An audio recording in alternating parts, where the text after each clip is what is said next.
I'm here in East Colfax, which is the hub of the immigrant community here in Aurora, Colorado. And I've been talking to recently arrived Venezuelan migrants about the fact that the Trump administration has been telegraphing its intentions to conduct sweeping ICE operations, targeting particularly Venezuelans here in Aurora. And for the last couple of weeks, I've been hearing some surprising responses from Venezuelans telling me that they are suffering from a significant problem with crime in their community committed by other Venezuelan migrants preying primarily on their fellow Venezuelans, and that they actually were not opposed to the idea of the Trump administration coming and arresting and removing those Venezuelans who are here committing crimes. So as we see, unlike the mainstream media, the lamestream media, should I call them, unlike they try to, feed it to the public, even Venezuelans are sick and tired of being assaulted, being tortured. And when I say torture, meaning being terrified to come out of their house, having their apartment buildings taken over, being robbed by the same people that, that right now you got a large portion of the Democrat Party trying to save. And even they are supporting the deportations. I'm not sure if you saw the numbers, but 87% of Americans agree with the deportation of illegal immigrants, that criminals, the ones that have committed, that taken people's lives, robberies, sexual assaults. 54% say that regardless, they feel like the illegal immigrants should be deported. And let's make one thing clear. By no stretch am I hearing anyone on the conservative side, Republican side, say that immigrants are bad and that the nation doesn't want immigrants. Of course, the United States want immigrants. This country was built on the backs of immigrants. At the same time, there are people who have waited years, filled out the paperwork, made the financial investments, did all the research, that have been waiting in line to get into this country. And by no stretch, regardless of the situation, do I feel like they should be leapfrogged. And let's just face the reality of it. We now know that Venezuela really did empty out their jails, their prisons, insane asylums, mental institutions, and assisted those folks in getting over here. And the Colombian president, Nicholás Maduro, who is a crook, initially tried to say, no, we're not taking them back. Well, if you've been paying attention, Donald Trump doesn't play by those old rules that Biden and the rhinos and everybody else played by, which is we'll say something, you'll resist it, we'll say, okay. So it was nothing more than just grandstanding when Joe Biden would say, don't or not.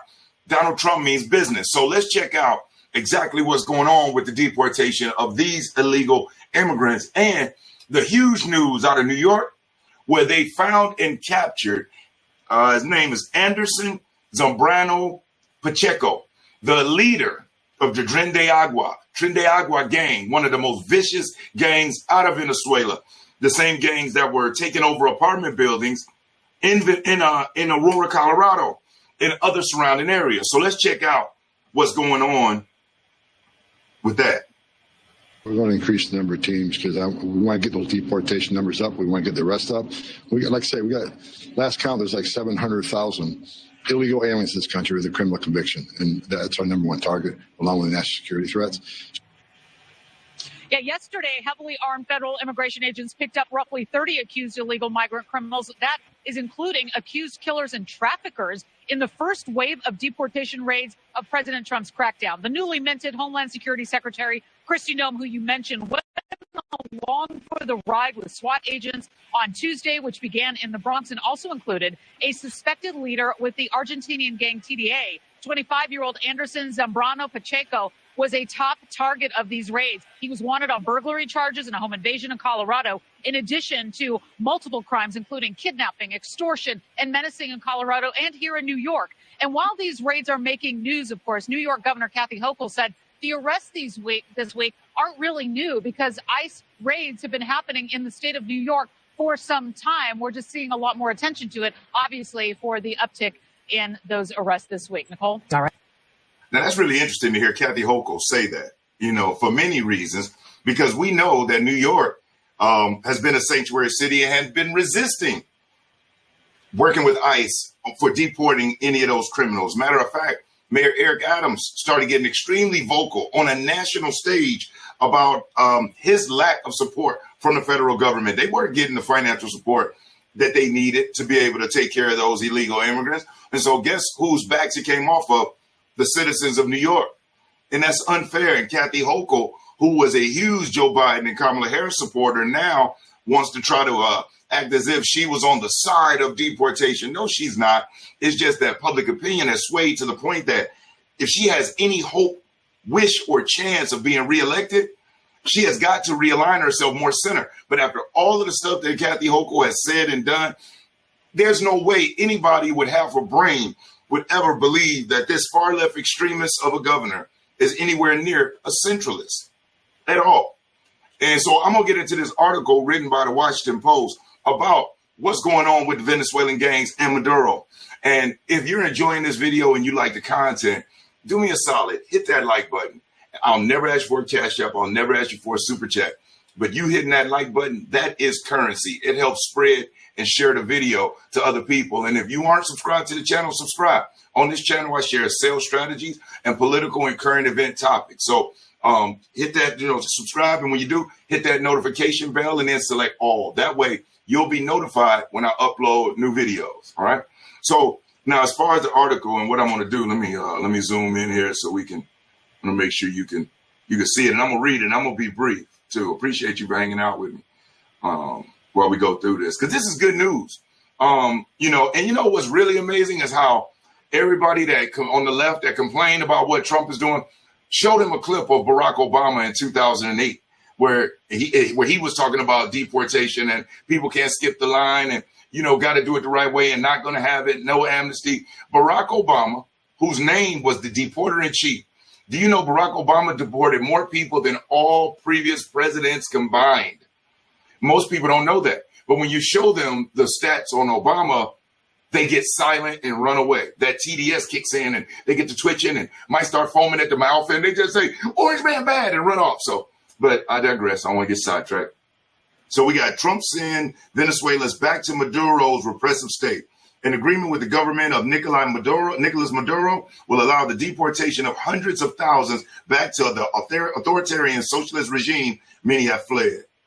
The government of Nicholás Maduro will take in Venezuelans who are deported by the United States. President Donald Trump said Saturday, clearing the way for hundreds of thousands of immigrants who currently enjoy protected status in the United States to be sent back to the authoritarian socialist regime that many have fled. Venezuela has agreed to receive back into their country all Venezuelan illegal aliens who were encamped in the U.S., including gang members of Tren De Aragua. Trump wrote Saturday morning on Truth Social, Venezuela has further agreed to supply the transportation back. The details of the arrangement, including the logistics of Venezuela's offer of transportation, were not immediately disclosed. Human rights advocates and Venezuelan opposition politicians have warned against repatriating the citizens of a country that under Maduro has been an economically failing, politically repressive pariah state. More than 7.7 million Venezuelans have fled the country since Maduro took office in 2013. Wow. Most settled in Latin America and the Caribbean. But since the pandemic, migrants increasingly have sought refuge in the United States. Trump's announcement came a day after his special missions envoy met with Maduro in Caracas. Richard Grenell returned from the visit with 6 Americans who had been detained in the aftermath of Venezuela's July presidential election. U.S. officials and others have said Maduro lost the election. A Washington Post analysis of voting receipts showed that opposition challenger Edmundo Gonzalez probably won by a 2-1 margin. You hear me say earlier that Maduro was crooked? I mean, this guy's crooked. He works with smugglers and all types of stuff. The fact of the matter is, they believe, as you heard here in the article, that he lost his election. But he's in power. And so he wasn't giving it up. Now, that's what you call a dictator. When they try to throw that term out with Trump, somebody who was in office gave it up after asking people to peacefully and patriotically let their voices be heard. That's a terrible dictator if he gave it up and we had 4 years of Biden. In some ways, you wish he was a dictator. It would have helped us avoid the 4 years of the tumultuous policies and agendas and gaslighting that we got from the Biden-Harris administration. And can you even begin to imagine what a Harris-Walz administration would have looked like? It would have looked like the movie Mad Max, but in real life. with the Trump administration cast the Americans' return as a diplomatic victory. Critics of Maduro said the unusual decision to honor the Venezuelan president with a visit in Caracas by a senior U.S. official would only help legitimize his regime. The United States has recognized Gonzalez as Venezuela's president-elect, but the opposition candidate has fled the country under threat of arrest and is now trying to build support from exile. A deportation deal with Maduro, he told the Washington Post last month, would allow the autocrat to use returning Venezuelans to his political advantage. Mauricio Kleber Caron, the State Department's special envoy for Latin America, said Friday that there would be no deal. This is not a negotiation, he told reporters. The Venezuelan criminals of Tren De Aragua and other groups have to be deported, and Venezuela has to accept them. It is their responsibility. It is not negotiable. And if they don't comply with these requirements, obviously, as President Trump himself has said, there will be major consequences. Under the Biden administration, the Treasury Department allowed Chevron, the main U.S. oil company with operations in Venezuela, to restart production and sell the Venezuelan oil at pumps to the United States. U.S. and European companies are also now allowed to provide the chemicals previously supplied by Iran needed to extract Venezuelans' heavy crude. Venezuela hawks within the Trump administration, including Secretary of State Marco Rubio, have long called for tighter sanctions against Venezuela's oil industry. Yet, Maduro appeared pleased with how Trump's early overtures are playing out. His government celebrated Grenell's visit, the highest level meeting between the United States and Venezuela in years, sharing images of the men shaking hands and declaring a new beginning in bilateral relations. The sides discussed migration, the negative impact of economic sanctions against Venezuela, U.S. citizens involved in criminal offenses within Venezuelan territory, and the integrity of Venezuela's political system, the government said in a statement. White House Press Secretary Caroline Leavitt said Friday that Grenell's visit did not mean the United States now recognized Maduro as Venezuela's legitimate president. Grenell, she said, had two very clearly directives. Make sure that Tren De Aragua members, of which there are 400 currently in custody, are repatriated back to Venezuela, and that all United States detainees return home. Venezuelan officials have said at least 9 U.S. citizens have been arrested since the election. After the release of the 6 who returned Friday with Grenell, at least 3 remain unaccounted for. Venezuelans are by far the largest group protected from deportation under a 1990 law that allows U.S. officials to grant undocumented immigrants temporary protected status if their countries experience crises such as war or natural disaster. Homeland Security Secretary Kristi Noem this past week rescinded an 18-month extension of that status for about 600 Venezuelans in the United States. Her predecessor, Alejandro Mayorkas, had granted the extension days before leaving office. Can you believe that crap? Can you believe that? Saying that immigrants should be allowed to remain in the United States through October 2026 because their home country was mired in economic and political turmoil. Noem, who was expected to decide Saturday what to do with a large group of migrants whose legal status is now set to expire in April. They were going to be able to stay here and violate our laws for another 18 months, and we stopped that, she said on Fox and Friends. Noem says she was focused on deporting criminal gang members. Criminals aren't eligible for temporary status. All right, so as you see there, Maduro got all excited because he said, oh, man, we're going to be able to wheel and deal and negotiate. And like the hammer he is, the author of the book, The Art of the Deal himself, no go. You do not negotiate with you know what. Rhymes with wearerist, but starts with a T. You know how YouTube can do sometimes. And I ain't trying to get a strike or flagged or any of that. But you don't negotiate with them.